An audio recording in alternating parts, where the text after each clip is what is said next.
Hello Aquarius, welcome to your daily focus tarot for Thursday. Okay, Five of Swords. You've been getting this a lot. Like I said before, this is, it can be a defeat. It can be a breakdown in communication because somebody is jealous. There's some sort of tension or conflict, some sort of selfishness. Somebody feels that, there's this competition that they're entitled to win, and they're going to win at all costs. They have this mentality that they could betray you, they could do anything they want, and it's all right. You've got this Ten of Wands in the reverse and Eight of Cups in the reverse. So Ten of Wands in the reverse. This is talking about getting relief, getting simplification, sometimes even delegating stuff, really looking at where you may have been avoiding dealing with this conflict and looking at it from a different perspective. You might even be forced to look at it from a different perspective because it's creating such a strain on your life, right? It's really draining you. This person and their attitude and behavior around this conflict, around this situation, is really draining you. And the Eight of Cups in reverse, it can talk about where you're feeling hopeless, where you're feeling confused, where you're feeling like you're just drifting and not making a decision, like you don't have any joy in your life. You don't have any,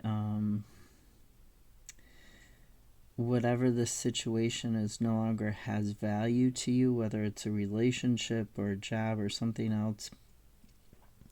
Eight of Cups in reverse can talk about that sort of feeling of hopelessness and confusion and just drifting. It can also talk about rejection. So then we've got the Wheel of Fortune in the reverse. This talks about chaos. It talks about that drifting. It talks about that misfortune, and it also talks about sometimes resisting change, resisting letting go of that situation where this person feels they have to win at all costs and they're overburdening you, they're, taking advantage of you, and it's just not working out. Wheel of Fortune in the reverse can say that you need to let go and break that cycle. We've got Three of Cups and Knight of Swords.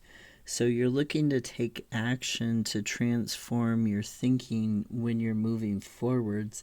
This Three of Cups, it talks about community, it talks about collaboration and celebration, but it can also talk about destiny and fate. Sometimes relationships are karmic and you're meant to leave them.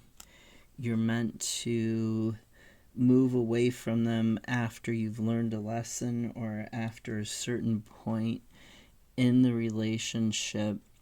You're meant to not stay there forever, okay?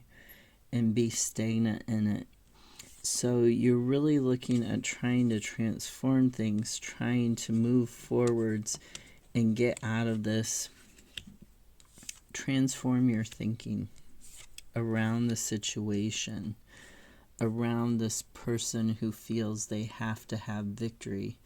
And here you can see that sort of feeling of chaos too, because there's a maze behind this person. Sorry about that. Then we have the Knight of Wands.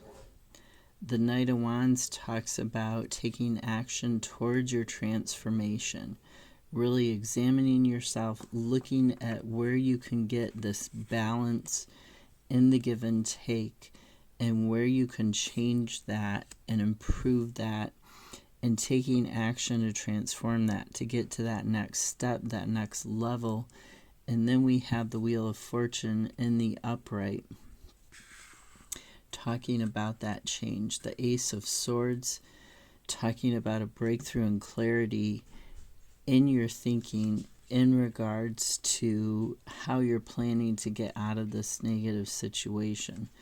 5 and 7 of Swords, these can be about work situations, really negative work situations where people just aren't treating you very good, whether it's supervisors or your peers. 7 of Swords in particular talks about work situations, and it can talk about people doing stuff they shouldn't be at work, but it can also just talk about planning to get out of that situation. So you're getting clarity and a breakthrough on how you can open the doorway, the path that you can take. You're getting that higher perspective on the vision that you have for your life moving forwards, and that's going to help you open up the doorways. There might be some obstacles to it, but in the long run, when you end this cycle, then there's going to be a lot of, dancing and happiness and cheering, and it's going to help you with your long-term, with your legacy, with moving forwards for your long-term plans, your long-term priorities. So really look at getting out of this. You have to do some self-examining. You have to take a deep look at what's going on and where the imbalance is and where you can bring that balance. Take a look at where you're feeling particularly chaotic or particularly hopeless and rejected, dejected type of thing, and that's where you can start to make the biggest change. Have a great Thursday. I'll see you tomorrow. Bye.